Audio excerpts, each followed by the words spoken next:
بسم الله الرحمن الرحيم.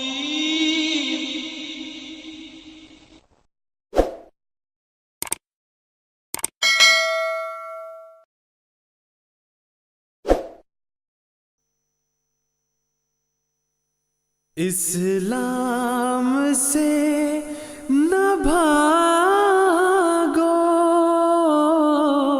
راہ خدا یہی ہے۔ اے سونے والوں جاگو، شمس الضحیٰ یہی ہے۔ اور جب ہم نے آیت خاتم النبیین کے بارے میں گفتگو کی تھی تو وہاں ہم نے ایک معنی یہ بیان کیے تھے کہ آن حضرت صلی اللہ علیہ وسلم کی مہر جس پہ لگے گی وہ نبوت کا درجہ پا سکتا ہے۔ لیکن پھر سوال یہ پیدا ہوتا ہے کہ یہ جو معنی جماعت احمدیہ بیان کر رہی ہے، کیا قرآن کریم ان معنی کو بیان کرتا ہے؟ کیا قرآن کریم ان معنی کی تائید کرتا ہے؟ اگر ایسا ہے تو قرآن کریم ایسا کہاں بیان فرما رہا ہے؟ جی برہان صاحب، قرآن کریم میں بہت ساری آیات ایسی ہیں کہ جو اسی مضمون اور مفہوم کی طرف رہنمائی کر رہی ہیں۔ سورۃ النساء کی اس وقت میں آیت بیان کرنا چاہتا ہوں، آیت نمبر 70 ہے، جس میں اللہ تعالیٰ فرماتا ہے، اعوذ باللہ من الشیطان الرجیم، وَمَن يُطِعِ اللَّهَ وَالرَّسُولَ فَأُولَئِكَ مَعَ الَّذِينَ أَنْعَمَ اللَّهُ عَلَيْهِمْ من النبیین والصدیقین والشہداء والصالحین وحسن اولئک رفیقا، کہ جو بھی اللہ کی اور اس رسول صلی اللہ علیہ وسلم کی اطاعت کرے تو یہی وہ لوگ ہیں جو ان لوگوں کے ساتھ ہوں گے جن پر اللہ نے انعام کیا۔ مع الذین، ان لوگوں کے ساتھ ہوں گے، انعم اللہ علیہم، جن پر اللہ نے انعام کیا۔ اب وہ کون کون سے لوگ ہوں گے؟ 4 قسم کے لوگ اس آیت میں بتائے، من النبیین، نبیوں میں سے، والصدیقین، اور صدیقوں میں سے، والشہداء، اور شہیدوں میں سے، والصالحین، اور صالحین میں سے، اور یہ بہت ہی اچھے ساتھی ہیں۔ تو اس آیت قرآنیہ میں اللہ تعالی نے یہ بتایا کہ اللہ اور اس کے اس رسول الرسول یعنی محمد صلی اللہ علیہ وسلم کی جو اطاعت کرے گا تو اللہ تعالیٰ اس اطاعت کے نتیجے میں ان لوگوں کے ساتھ شامل کرے گا جن پر اللہ نے انعام کیا ہے، اور فرمایا وہ 4 طرح کے لوگ ہوں گے، نبی، صدیق، شہید اور صالح۔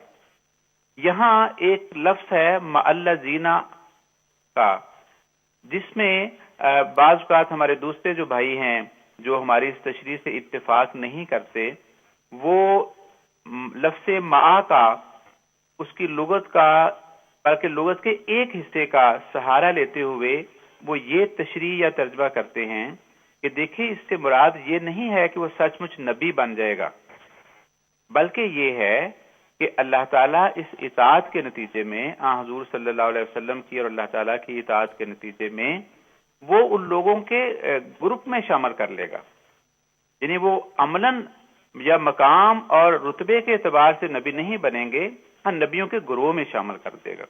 جیسے بہت سارے نبی ہیں، وہاں اطاعت کرنے والے بھی جو ہوں گے وہ ساتھ کھڑے ہو گئے، تو عملاً وہ نبی نہیں ہوں گے مقام کے اعتبار سے۔ ہماری یہ درخواست ہے کہ یہ معنی جو ہیں یہ کسی بھی پہلو سے یہاں فٹ نہیں بیٹھتے۔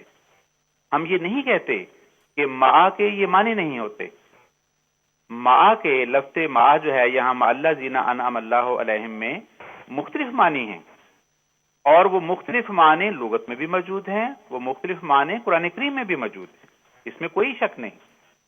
لیکن جو تشریح وہ کرتے ہیں اور ہمارے اس ترجمے سے انکار کرتے ہیں، چند لمحوں کے لیے ہم تصور کر لیں کہ ہمارا یہ ترجمہ غلط ہے اور ان کا ترجمہ درست ہے، تو ہماری صرف یہ درخواست ہے کہ من النبیین تک کیوں رکتے ہیں؟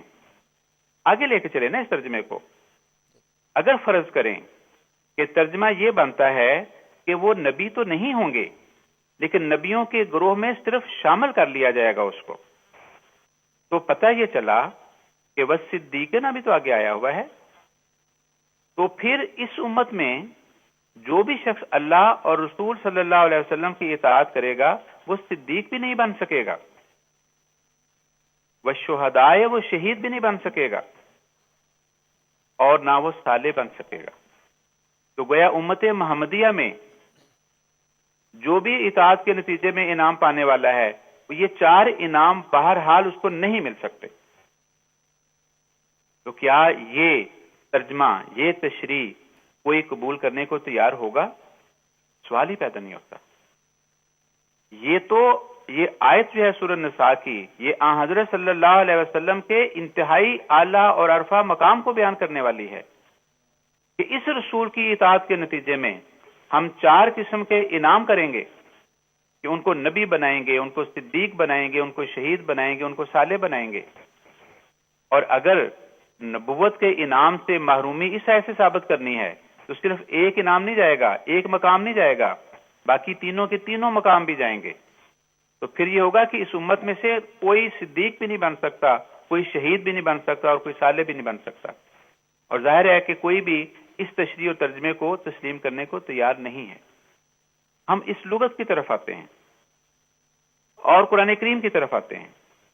قرآن کریم کی جو مشہور لغت ہے مفردات, امام راغب ہیں, مفردات القرآن امام راغب اصفہانی نے لکھی ہے, وہ لفظ ماں کے لغت بیان کرتے ہیں. میں یہاں وقت کی مناسبت سے ترجمہ بیان کروں گا. لغت میں جیسے سب جانتے ہیں کہ اسی لفظ کے نیچے اس کی لغت دیکھی جاتی ہے, تو میم عین کے نیچے اس کی لغت کو ہم پڑھیں. یہ میرے سامنے اس وقت قرآن میں اس کا مفردات کا اردو ترجمہ ہے جو اسلامی اکیڈمی نے شائع کیا ہوا ہے. اس میں وہ لکھتے ہیں کہ ما اجتماع کے معنی کو چاہتا ہے, خواہ وہ اجتماع مکانی ہو یعنی اکٹھ, جیسے ہما معن فی دارے وہ دونوں ایک مکان میں ہیں, اور خواہ زمانی جیسے ہما ولدا معن وہ دونوں ایک وقت میں پیدا ہوئے, اور خواہ مانوی اعتبار سے ہو جیسے اخن یا ابن وغیرہ ہما اسمائے اضافی ہیں کہ ایک آدمی کو اسی وقت دوسرے کا بھائی کہا جا سکتا ہے جب وہ بھی اس کا بھائی ہو, اور کبھی وہ اجتماع رتبے اور شرف کے لحاظ سے ہوتا ہے جیسے ہما معن فی العلوے وہ دونوں بلند رتبہ ہونے میں برابر ہیں. تو یہاں رتبے کے معنوں میں بھی ما آیا ہے, جیسا کہ میں نے عرض کیا تھا نا, ما کے کئی معنی ہیں لیکن ایک رتبے اور شرف کے معنوں میں بھی آتا ہے. اب یہاں جو ما استعمال ہوا ہے ہم نے وہ دیکھنا ہے کہ قرآن کریم میں کسی اور جگہ پہ بھی یہ الفاظ آئے ہیں ایسے. قرآن کریم میں 56 دفعہ لفظ ما آیا ہے اور 105 دفعہ مختلف ضمائر کے ساتھ آیا ہے, ماہو, ماہما وغیرہ, ماہم, ماکم. یہ 161 مرتبہ لفظ آیا ہے. اب میں صرف 2 آیات پیش کروں گا کہ جس سے پتہ چلتا ہے کہ ما کے معنی وہ بھی ہوتے ہیں جو تشریح ہم کرتے ہیں. سورہ نساء کی آیت نمبر 146 147 اللہ تعالیٰ فرماتا ہے کہ ان المنافقین فی الدرک الاسفل من النار, یہ منافق آگ کے اسفل ترین حصے میں ہوں گے. ولن تجد لهم نصیرا, اور تو ان کا کوئی مددگار نہیں پائے گا. الا الذین تابوا, سوائے وہ لوگ جو توبہ کر لیں, واصلحوا اور اصلاح کر لیں, واعتصموا باللہ اور اللہ کو مضبوطی سے پکڑ لیں, واخلصوا دینہم للہ اور وہ اپنے دین کو اللہ کے لیے خالص کر لیں. فاولئک مع المؤمنین, وہ مومنوں کے ساتھ ہوں گے. تو کیا مطلب مومن خود نہیں ہوں گے, صرف مومنوں کے گروپ میں شامل ہو جائیں گے جا کے؟ بڑی مشہور دعا ہے سورۃ آل عمران کے آخری آیات میں جس میں یہ اللہ تعالیٰ ہمیں نصیحت کرتا ہے کہ یہ دعا پڑھا کریں, ربنا اننا سمعنا منادیا ینادی للایمان, کہ اے ہمارے رب ہم نے ایک پکارنے والے کو سنا جو ایمان کے لیے پکار رہا تھا. ان آمنو, یہ کہہ رہا تھا کہ ایمان لاؤ بے ربکم, اپنے رب پر. فآمنا, بس ہم ایمان لے آئے. ربنا اے ہمارے رب اغفر لنا ذنوبنا ہمارے گناہ معاف کر دے، وکفر عنا سیئاتنا اور ہماری برائیوں کو ڈھانپ دینا، وتوفنا مع الابرار اور نیکوں کے ساتھ ہمیں وفات دینا۔ کیا مطلب؟ ہمیں نیک نہ بنانا، کوئی نیک فوت ہو ساتھ ہی ہمیں بھی وفات دے دینا، یہ ترجمہ ہوگا۔ اس سے پتہ چلا کہ قرآن کریم کی آیات کا سیاق و سباق جو ہے وہ طے کرے گا کہ یہاں کون سے معنی فٹ ہوتے ہیں۔ لغت میں خواہ ایک چھوڑ 10 معنی ہوں، تو جو معنی ہم یہاں کر رہے ہیں ماں کے معنی کہ وہی مقام اور رتبہ اور مرتبہ ملے، لغت اس کی تائید کر رہی ہے، قرآن کریم کی دوسری آیات بھی اس کی تائید میں کھڑی ہیں، اور اس آیت کا اپنا مضمون بتاتا ہے کہ یہاں وہ انعام اسی کو مقام اور رتبے کے اعتبار سے ملے گا، نہ یہ کہ صرف نام کا اس کو یہ قرار دے دیا جائے گا۔ بالکل ٹھیک۔ بہت بہت شکریہ مبشر یاس صاحب، جس طرح آپ نے بیان کیا کہ سورہ نساء کی آیت نمبر 70 کی روشنی میں تمام علماء یہ تو مانتے ہیں کہ امت محمدیہ میں صالحین آ سکتے ہیں، شہداء آ سکتے ہیں، حضرت ابو بکر صدیق رضی اللہ عنہ کو صدیقیت کا مرتبہ مل سکتا ہے، لیکن پتہ نہیں کیوں نبوت کے معنی کا وہ انکار کر جاتے ہیں۔